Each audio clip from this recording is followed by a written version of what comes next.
जहाँ तक अस्करी क़यादत का मौक़िफ़ है जो कि उस नेशनल सिक्योरिटी काउंसिल की मीटिंग में दिया गया, जिसमें chairman joint chief of staff committee, तमाम सर्विसेज चीफ और DGI-SI भी शामिल थे, और उसके बाद उस मीटिंग का एक एलामिया जारी हुआ, तो वो वाज़ेह तौर पे जो उस मीटिंग के अंदर कंक्लूड किया उस एलामिया में इंक्लूडेड है। एलामिया के अंदर बड़े वाज़ेह अल्फाज में लिखा हुआ है कि क्या था और क्या नहीं था। उसके ऊपर आप वाज़ेह तौर पे देख सकते हैं अगर कहीं उधर कॉन्स्पिरेसी का लफ्ज़ है क्या उस एलामिया में, मेरा नहीं ख्याल। अड्डे उन्होंने मांगे भी नहीं, फौजी अड्डों का किसी लेवल पे मुतालबा भी नहीं किया गया, लेकिन जैसा प्राइम मिनिस्टर साहब ने कहा वही मौक़िफ़ फ़ौज का भी होता। प्राइम मिनिस्टर्स ऑफिस की तरफ से चीफ ऑफ आर्मी स्टाफ को अप्रोच किया गया था जब ये डेडलॉक बरकरार था कि इसमें कोई बीच बचाव की बात करें। इमरान हुकूमत के खिलाफ अमरीका ने कोई साजिश नहीं की। अमरीका ने पाकिस्तान से कोई अड्डे नहीं मांगे। सियासी बहरान में इमरान खान ने फौजी क़यादत को खुद बुलाया था। DGI-SPR हक़ाइक़ सामने ले आए। मेजर जनरल बाबर इफ्तिखार ने प्रेस ब्रीफिंग में कहा, नेशनल सिक्योरिटी कमेटी के एलामिये में साजिश का कोई लफ्ज़ नहीं। उस मीटिंग में अस्करी क़यादत का मौक़िफ़ भरपूर तरीके से दिया गया। डिमार्श सिर्फ साजिश पर नहीं दिया जाता, इसकी बहुत सी वजूहात होती हैं। एलामिया में लिखा है कि गैर सफारती ज़बान इस्तेमाल की गई, जो बातचीत की गई वो मुदाखलत के ज़ुमरे में आती है। इस पर इत्तेफाक किया गया और इसके मुताबिक डिमार्श किया गया। अमेरिका ने पाकिस्तान से अड्डे मांगे ही नहीं, मांगे जाते तो फौज का मौक़िफ़ भी एब्सोल्युटली नॉट होता। प्रेस कॉन्फ्रेंस के बाद इमरान खान का बैरूनी साजिश का बयानिया गलत साबित हो गया।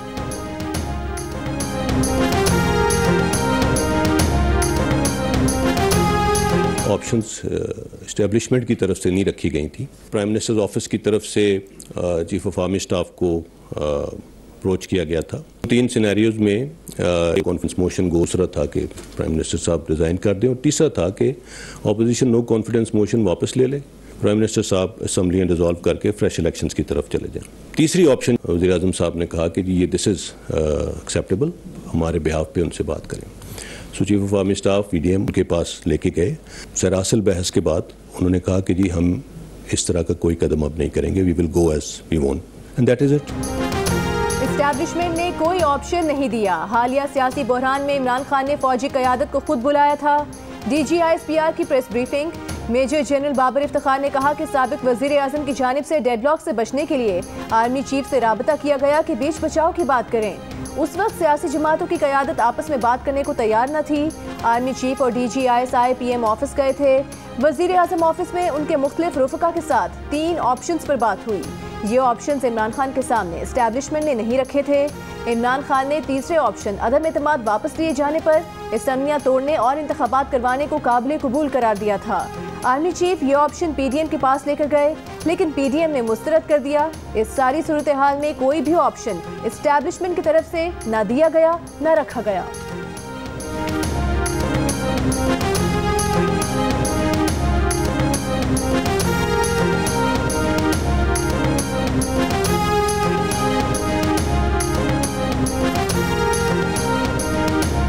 इस बारे में जो एक मनगढ़ंत किस्म की स्टोरी कि कोई वहाँ पे गए और किसी ने उनसे, कोई कुछ नहीं है, देयर इज़ नथिंग, कोई वहाँ पे नहीं गया।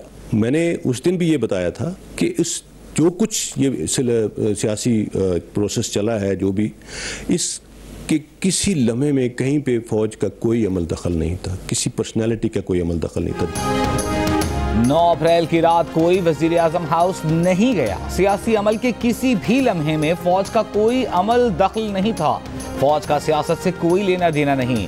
BBC की स्टोरी वाहियात है। इदारे फौज के मातहत नहीं। DGI-SPR major general Babar Iftikhar ने प्रेस ब्रीफिंग में कहा कि इदारे फ़ाल हैं और अपना काम कर रहे हैं। पाकिस्तान का मुस्तकबिल सिर्फ जमहूरियत में है, अब कोई मार्शल लॉ नहीं आएगा। तमाम सियासी जमातों का आवाम से यही मुतालिबा रहा कि फ़ौज का सियासत से ताल्लुक़ नहीं होना चाहिए। ये बहुत अच्छा फ़ैसला है, ये आगे भी ऐसा ही रहेगा। ये किसी के फ़ायदे या नुकसान में नहीं किया गया। न्यूट्रल का लफ्ज़ फ़ौज के किरदार को बयान नहीं करता, इसके बजाय लफ्ज़ गैर सियासी इसकी दुरुस्त अक्कासी करता है। फ़ौज कौन होती है किसी को एनआरओ देने वाली? फ़ौज किसी को एनआरओ देने की पोजीशन में नहीं। आगे क्या होना है, इलेक्शन कब होना है, ये सियासतदानों को तय करना है, ये फ़ौज का काम नहीं है। It is very unfortunate that such language is used, and especially एक ऐसे इदारे के बारे में और उनकी लीडरशिप के बारे में जो कि हम वक्त पाकिस्तान की सिक्योरिटी के लिए काम पे लगे हुए हैं। हुकूमत के अंदर ऐसे इदारे और सब कुछ मौजूद है जिन्होंने इस चीज़ का नोटिस लेना है और उसके ऊपर एक्शन लेना है। सो उन्हें एक्शन में आना चाहिए। DGISPR ने कहा है कि अफवाज पाकिस्तान की क़यादत के खिलाफ घिनौनी मुहिम चलाई जा रही है। मुख्तलिफ रिटायर्ड फौजी अफसरान के जाली ऑडियो मैसेज बनाए जा रहे हैं। इदारे के सरबराह के खिलाफ कोई बात हो तो हुकूमती इदारों को एक्शन में आना चाहिए। फौज पकड़ती है तो कहा जाता है कि हुदूद से तजावुज़ किया है। इदारों के खिलाफ जो ट्रेंड चलाए गए उनके मुहरिकात तक पहुँच चुके हैं। इसमें बैरूनी अनासर भी हैं। अवाम और फौज के दरमियान खलीज पैदा करने की कोशिश की जा रही है। पाक फौज डिसइंफॉर्मेशन मुहिम का बहुत बड़ा टारगेट है। इंटेलिजेंस एजेंसीज धमकियों के खिलाफ दिन रात काम कर रही हैं। फौज को सियासत में ना घसीटें। फौज में कोई तकसीम नहीं। जिस तरफ आर्मी चीफ देखता है 7 लाख फौज भी उसी तरफ देखती है।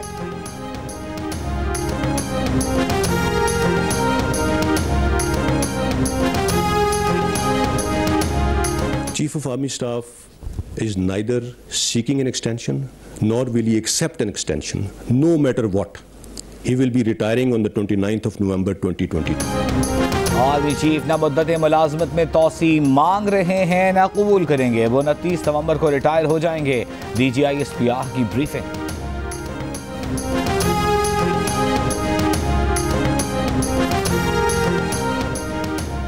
एटमी असासे चोरों के हवाले से किए जाने के बयान पर DGISPR ने कहा कि इस मामले पर एहतियात करनी चाहिए। एटमी असासे किसी एक क़यादत से मुंसलिक नहीं।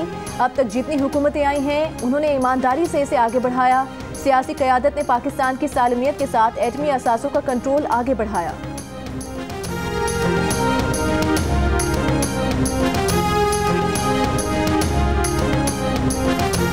DGISPR की प्रेस कॉन्फ्रेंस पर चेयरमैन पीपल्स पार्टी बिलावल भुट्टो जरदारी का रद्द-ए-अमल।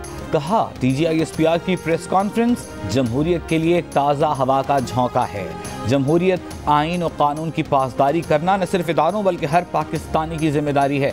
पार्लियामान, अदलिया और इस्टेब्लिशमेंट की मुतनाज़े से आइनी किरदार में मुंतकिली आसान नहीं होगी।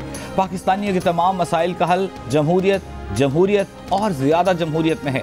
अगर इस रास्ते पर चलते रहें तो दुनिया की कोई ताकत पाकिस्तान की तरक्की की राह में हायल नहीं हो सकती।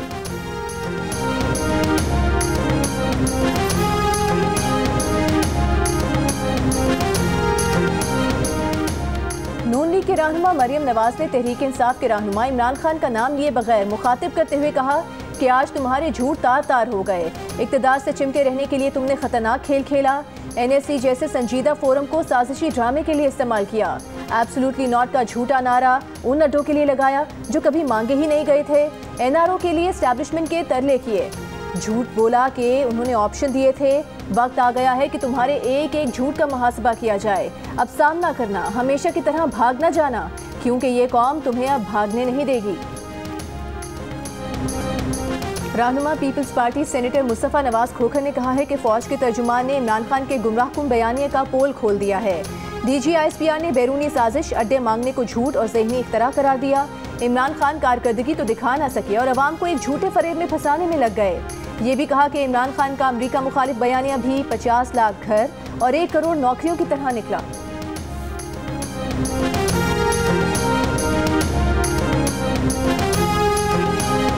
डिप्टी स्पीकर कौमी असम्बली कासिम सूरी ने PTI के 130 अरकान कौमी असम्बली के इस्तीफे मंजूर कर लिए। कासिम सूरी का कहना है कि 123 अरकान के इस्तीफे बतौर कायम मकाम स्पीकर कौमी असम्बली मौसूल हुए, जिन्हें कौमी असम्बली के रूल्स के तहत मंजूर किया। इमरान खान ने मुनहरिफ अरकान की ताहयात नाअहली के लिए सुप्रीम कोर्ट में दरख्वास्त दायर कर दी। दरख्वास्त में कहा गया है कि मुनहरिफ अरकान का डाला गया वोट गिनती में शुमार नहीं होना चाहिए। नैब का खौफ, 27 पावर प्लांट्स बंद, LNG भी नहीं खरीदी गई। पावर डिवीजन ने नाकिस कारकर्दगी का जिम्मेदार नैब को करार दे दिया। वज़ीर आज़म शहबाज शरीफ को ब्रीफिंग में बताया कि नैब के खौफ से फैसला साजी मुतासिर हुई। मुल्क में बिजली की किल्लत नहीं, बंदिश के शिकार पावर प्लांट्स 5751 मेगावाट बिजली पैदा कर सकते हैं। 18 बिजली घरों के बाद गैर फ़ाल यूनिट्स फनी नकाइज पर 1 साल से बंद हैं। 7 पावर प्लांट्स ईंधन की अदम दस्तियाबी के बायस बंद। 18 पावर प्लांट्स में बेल्ट टूटने, तारें खराब होने जैसे मसाइल का सामना। 18 बंद पावर प्लांट्स में पोर्ट कासिम, गुड्डू, मुजफ्फरगढ़, केपको, जामशोरो और दीगर शामिल हैं।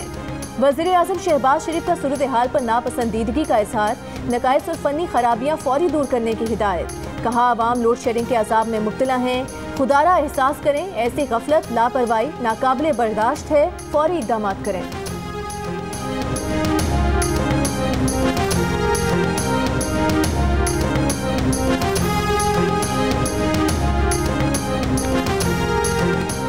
जस्टिस काजी फाइज ईसा के खिलाफ सदारती रेफरेंस दायर करना गलती थी।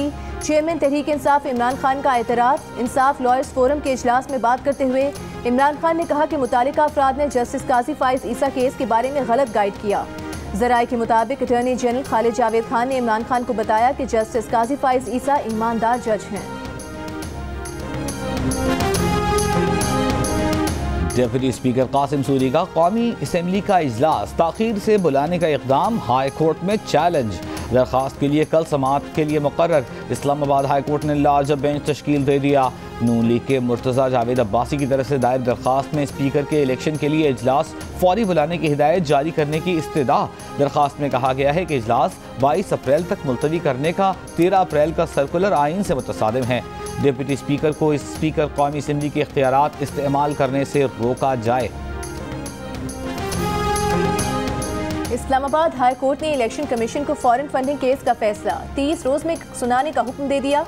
फॉरेन फंडिंग केस का रिकॉर्ड अकबर एस बाबर को देने से रोकने की पीटीआई की दरखास्त मुस्तरद। अकबर एस बाबर को ममनुआ फॉरेन फंडिंग केस की कार्रवाई से अलग करने की दरखास्त भी अदालत ने मुस्तरद कर दी।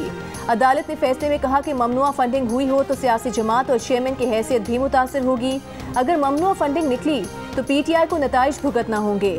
ममनुआ फॉरेन फंडिंग केस नवंबर 2014 से इलेक्शन कमीशन में ज़ेर समाअत है। पेशावर मोड़ से new Islamabad airport metro bus मंसूबे में ताखीर की तहकीकात का हुक्म। वज़ीर आज़म सुबह 7 बजे खुद जायजा लेने पहुंच गए। चेयरमैन NHA CDA हुक्काम से बाज़पुरस मेट्रो में सफ़र करके रूट का मुआयना किया। कहा 16 अरब रुपए खर्च होने के बावजूद मंसूबा इल्तिवा का शिकार होना अफसोसनाक है। ये कौम का पैसा है। ताखीर से लागत में इजाफा हुआ, इंक्वायरी करना ज़रूरी है। इमरान खान की हुकूमत में मईशत के तकरीबन तमाम शोबे जमूद का शिकार रहे। मेट्रो बस नेटवर्क दारुल हुकूमत के दीगर इलाकों तक फैलाने के लिए फिजिबिलिटी रिपोर्ट तलब।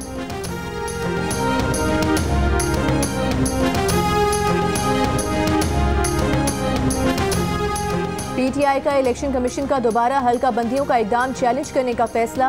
फवाद चौधरी का कहना है कि नई हल्का बंदियाँ सिर्फ उस सूरत मुमकिन है जब नई मरदमशुमारी हो। मरदमशुमारी के बगैर हल्का बंदियाँ आइन की संगीन खिलाफ वर्जी होगी। इलेक्शन कमीशन इंतखाबी अमल मुतनाज़ बनाने के मिशन पर है।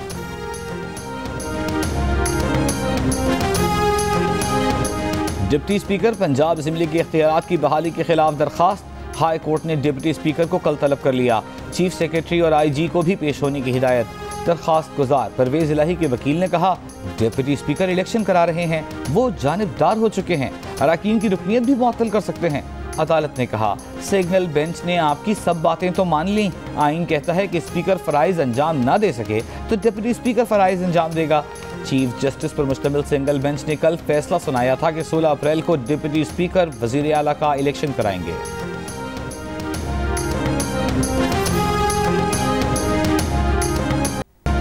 आज़ाद कश्मीर में भी पीटीआई हुकूमत का धड़न तख्ता हो गया। वज़ीर आज़म अब्दुल क़य्यूम नियाज़ी ने पहले तनवीर इलियास समेत 5 बागी वज़रा को बरतरफ किया, फिर खुद भी इस्तीफ़ा दे दिया। उनके खिलाफ उनकी अपनी ही पार्टी ने तहरीक अदम एतमाद जमा कराई थी, जिसे इमरान खान की हिमायत भी हासिल थी। अब्दुल क़य्यूम नियाज़ी ने कहा कि रातों रात पैसा तकसीम हुआ और चलती हुकूमत के खिलाफ अदम एतमाद लाई गई। पीपल्स पार्टी आज़ाद कश्मीर के सदर चौधरी यासीन ने इल्ज़ाम लगाया कि अली अमीन गंडापुर और दीगर ने तनवीर इलियास को वज़ीर आज़म बनाने के लिए पैसे लिए। पीटीआई के अरकान असम्बली को नथिया गली ले जाकर छुपा दिया गया। आज़ाद कश्मीर असम्बली अब नए वज़ीर आज़म का इंतखाब करेगी।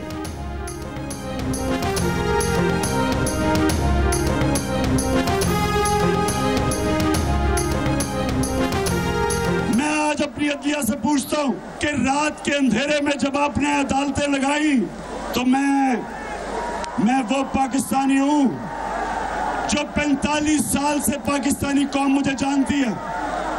कभी मैंने कानून तोड़ा? मैं आपसे पूछता हूँ कि मैंने क्या जुर्म किया था कि रात के 12 बजे आपने अदालतें लगाई? क्या जुर्म किया था कि रात के 12 बजे अदालतें लगाई गईं?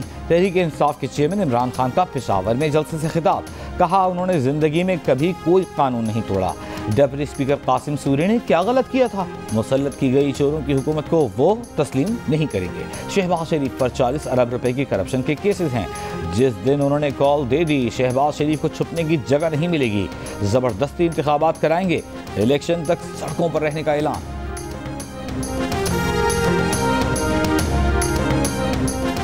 बिलावल भुट्टो जरदारी का इमरान खान को जवाब, कहा रिजेक्टेड। अब अदालतों और दीगर पर हमले कर रहा है। अदम एतमाद मुस्तरद करना कानून की खिलाफ वर्जी थी। डिप्टी स्पीकर, सदर, वजीर आजम ने आइन शिकनी की। इमरान खान ने नेशनल सिक्योरिटी कमेटी को सियासी मकासद के लिए इस्तेमाल किया।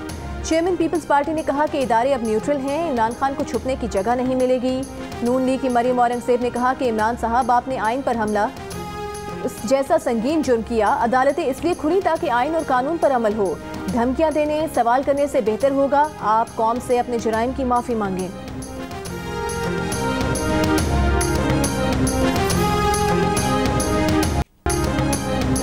अवामी मुस्लिम लीग के सरबराह शेख रशीद अहमद ने कहा है कि पाकिस्तान में आइन और जमहूरियत की बालादस्ती होनी चाहिए। आप इसके बाद हैं। सोशल मीडिया का ज़माना है, 30-40 लोगों को गिरफ्तार तो नहीं किया जा सकता। सरबराह अवामी मुस्लिम लीग शेख रशीद का कहना था कि वो जब से पैदा हुए हैं यही बात सुन रहे हैं कि फ़ौज का सियासत से कोई ताल्लुक नहीं। ये भी कहा कि अगले माह की 30 तारीख तक सब एक्सपोज हो जाएगा कि किस तरह इमरान खान को उतारा गया। कहा रोक सकें तो ये रोक लें।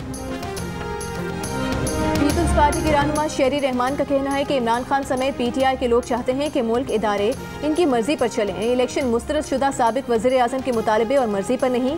इलेक्शन मुतालिका इदारों की मर्जी और आइन के मुताबिक होंगे। अब ये अपने बयानिए में मुल्क के इदारों और अदलिया को भी निशाना बना रहे हैं। इमरान खान अपनी सोशल मीडिया ब्रिगेड को हिदायत की बजाय हौसला अफजाई कर रहे हैं। साबिक चेयरमैन सेनेट रजा रब्बानी का कहना है कि 3 साल में पार्लियामेंट को बेकार कर दिया गया। ऑर्डिनेंस के जरिए कानून साजी की गई। तमाम बड़े फैसलों और मुआहदों से मुतालिक पार्लियामेंट को अंधेरे में रखा गया।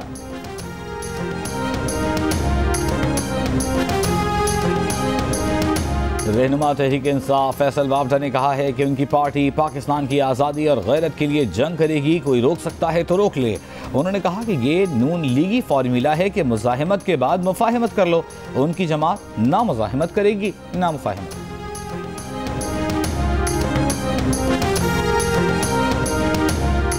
हमारे मुल्क का नाम इस्लामी जमहूरिया है, मगर इस्लाम के मुताबिक कुछ नहीं हो रहा। हम रातों रात इनकलाब लाते हैं। वज़ीर आज़म अपनी स्वाबदीद पर 2-2 प्लॉट अलॉट कर देता है। वज़ीर आज़म कौन होता है ऐसे प्लॉट देने वाला? सुप्रीम कोर्ट के जस्टिस काजी फाइज ईसा के सरकारी मुलाजमीन को प्लॉट अलॉट करने से मुतालिक केस में रिमार्क्स। कहा प्लॉट देने का कोई उसूल नहीं, सिर्फ बड़े लोगों को प्लॉट मिलते हैं, गरीब को नहीं। कच्ची आबादी में जाकर देखें, लोगों ने छोटे छोटे कमरे बनाए हुए हैं।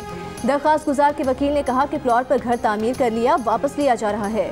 जस्टिस काजी फाइज ईसा ने रिमार्क्स दिए कि आपका पहले एक और प्लॉट था, इसलिए आपसे वापस लिया जा रहा है। प्लॉट लेने से मुतालिक दरख्वास्त गुजार की दरख्वास्त मुस्तरद।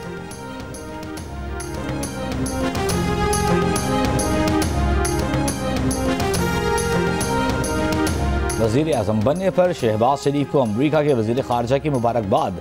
कहा पाकिस्तान 75 बरसों से वसीतर बाहमी मफादात का अहम शराकतदार है।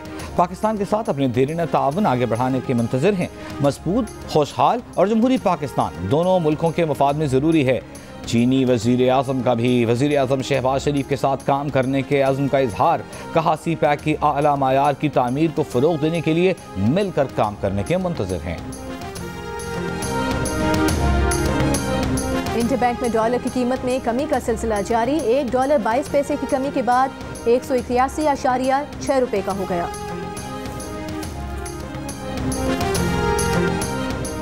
बॉलीवुड अदाकार अक्षय कुमार की फिल्म पैडमैन से मुतासर होकर कराची के नौजवान ने यूनिवर्सिटी में सैनिटरी पैड्स की वेंडिंग मशीन लगा दी। किसी ने मजाक उड़ाया, किसी ने ताज्जुब किया, लेकिन हिम्मत न हारी। 2.5 साल की मेहनत और मुआशरती मुखालफत के बावजूद डट जाने वाला कराची का ताहा पाकिस्तान का पैडमैन बन गया। कहा जामिया की खवातीन की मुश्किलात देखकर वेंडिंग मशीन लगाई।